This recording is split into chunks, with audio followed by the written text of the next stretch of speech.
अब हम बात करने वाले हैं फीमेल रिप्रोडक्टिव सिस्टम्स के बारे में। तो फीमेल में जो है वो मेन रिप्रोडक्टिव ऑर्गन है वो है ये pair of ovaries.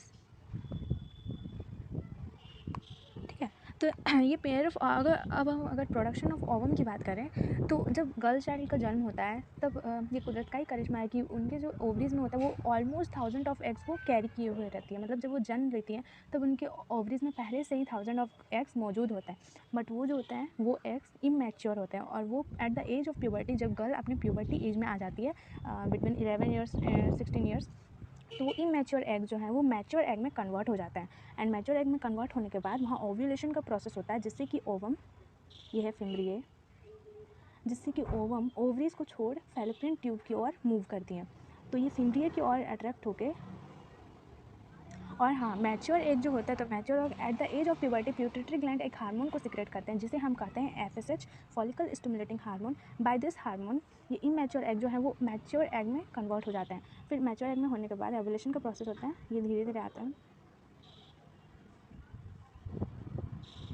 Fallopian tube या फिर ओविडक्ट, यहाँ पे आता है। अब यहाँ अगर इन्हें स्पर्म मिल जाता है, ठीक है, ये स्पर्म है, अगर इसे स्पर्म मिल जाता है तो ओवम और स्पर्म दोनों मिलके एक जाइगोट को फॉर्म कर देंगे।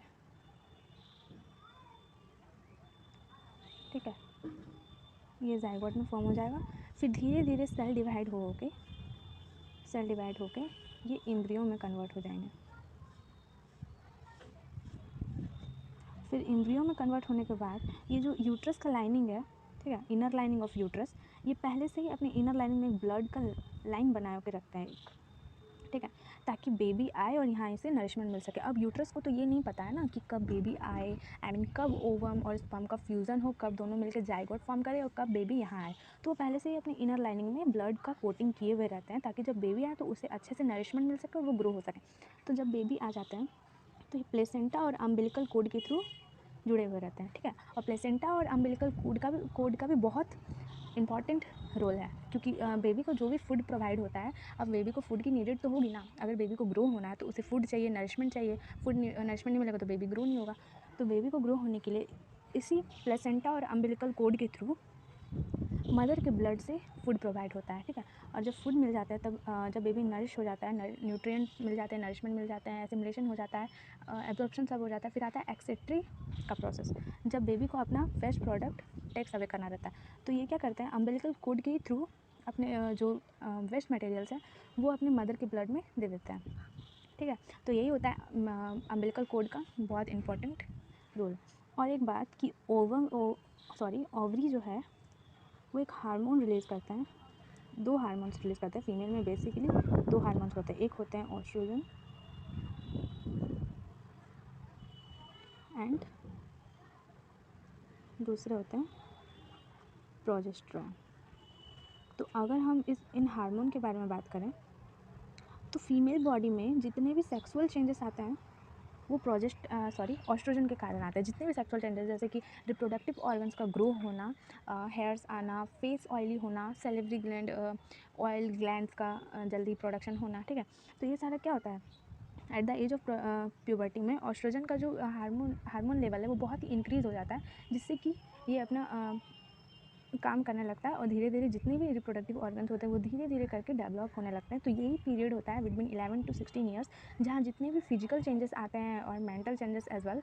तो यही पीरियड है जिसमें कि बेबी या फिर गर्ल चाइल्ड हो या बॉय चाइल्ड हो, दोनों का दोनों इसी पीरियड में सबसे ज़्यादा ग्रो करता है, ठीक है। तो प्रोजेस्टेरॉन की अगर बात करें तो प्रोजेस्टेरॉन जो है वो at the time of pregnancy में ही रिलीज़ होता है। प्रोजेस्टेरॉन का पूरा whole life, I mean girl child life में उतने रूल, आई मीन जब प्रेगनेंसी होने से पहले उसका रोल कुछ भी नहीं है, बट जब प्रेगनेंसी आ जाता है तो प्रोजेस्टेरॉन का बहुत अहम रोल है।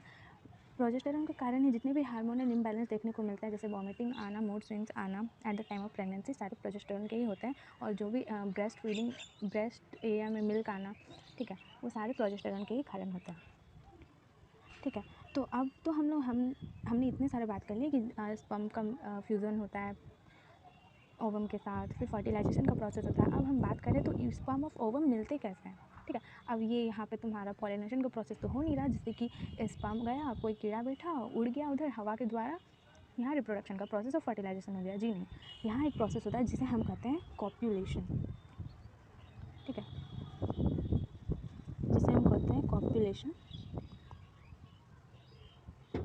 या फिर मेटिंग। कॉपुलेशन या मेटिंग मतलब the process in which male gametes fuse with female gametes is called copulation. दोनों को मेटिंग को ही कॉपुलेशन कहते हैं। एंड फर्टिलाइजेशन भी, फर्टिलाइजेशन तो हो गया जब फ्यूज़ करते हैं, मिलते हैं, उसे हम कॉपुलेशन कहते हैं। ठीक है, तब यहाँ तक तो हमने ये समझ लिया कि अगर ओवम यहाँ आ जाता है और स्पर्म का मेटिंग फ्यूज़न हो जाता है तब फर्टिलाइजेशन प्रोसेस होगा, देन जाइगोट, एम्ब्रियो एंड फिर इन्फेंट बेबी बनेगा। बट अगर स्पर्म नहीं आया और फर्टिलाइजेशन का प्रोसेस नहीं हुआ तब क्या होगा? तब होगा मेंस्ट्रुएशन। ठीक है,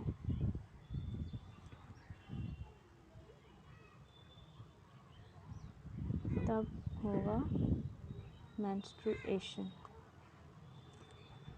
अब यहाँ ओव्यूलेशन का प्रोसेस हो रहा है। ठीक है, ओवम यहाँ तक आ गया, ओवम वेट कर रहा है स्पर्म का कि कब स्पर्म आए और इससे इसका फ्यूज़न हो जाए और फिर बेबी का डेवलपमेंट, आई मीन जाइगोट हो, फिर एम्ब्रियो हो। बट अगर फर्टिलाइजेशन का प्रोसेस नहीं होता है, अब पहले ही बता दिए कि यूट्रस को थोड़ी पता है कि कब फर्टिलाइजेशन का प्रोसेस हो रहा है, कब बेबी आ रहे हैं, कब नहीं आ रहा है, तो वो पहले से ही अपने इनर लाइनिंग में ब्लड का कोटिंग किए हुए रहते हैं। ठीक है, ताकि बेबी आए और यहाँ नरिशमेंट मिले। तो फर्टिलाइजेशन का प्रोसेस अगर नहीं होता है तो फिर ओवम धीरे धीरे करके इस ब्लड लाइनिंग को तोड़ते हुए यूट्रस लाइनिंग, सर्विक्स के थ्रू यहाँ जितने भी म्यूकस होता है। ठीक है, अब ओवम क्या है, एक मसल्स की तरह है। ठीक है, एग है, तो इस ब्लड लाइनिंग को तोड़ते हुए आते हैं मस्कुलर वॉल के थ्रू और यहाँ ब्लड के फॉर्म में गिर जाता है। ठीक है, तो इसे ही हम कहते हैं मेंस्ट्रुएशन।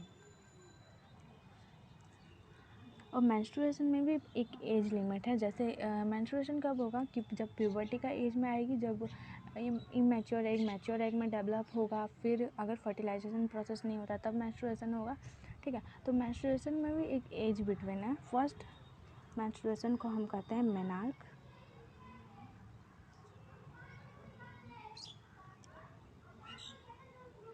एंड लास्ट मेंस्ट्रुएशन को हम कहते हैं मेनोपॉज। ठीक है, मेनार्क जो है मतलब फर्स्ट मेंस्ट्रुएशन जो वो स्टार्ट होता है at the time of puberty, जैसे 11 ईयर्स टू 16 ईयर्स के बिटवीन में। बट जो मेनोपॉज होते हैं वो होते हैं 40 टू 45 के बीच में। ठीक है, तब क्या होता है, फीमेल के मतलब ओवरी तब तक मतलब ओवम का प्रोडक्शन बंद हो जाता है एंड मेंस्ट्रुएशन रुक जाता है। ठीक है, अब ये कुदरत का ही करिश्मा है, बिकॉज अगर मेंस्ट्रुएशन तब अगर नहीं रुकता 45 एट द एज ऑफ 45, तो फिर क्या होता, अगर बच्चा ठहर जाता तो लेबर पेन, फिर से बहुत कुछ सहना पड़ता। और हम तो जानते हैं कि 30 के बाद शरीर अपने आप ही बहुत डाउन चला जाता है, हड्डियाँ कमज़ोर होने लगती है, तब तो फीमेल का बचना ही मुश्किल हो जाता। ठीक है, तो बस ये कुदरत का ही करिश्मा है कि उन्होंने ही एक एज लिमिट बनाई है। तो हमने मेंस्ट्रुएशन के बारे में भी जान लिया।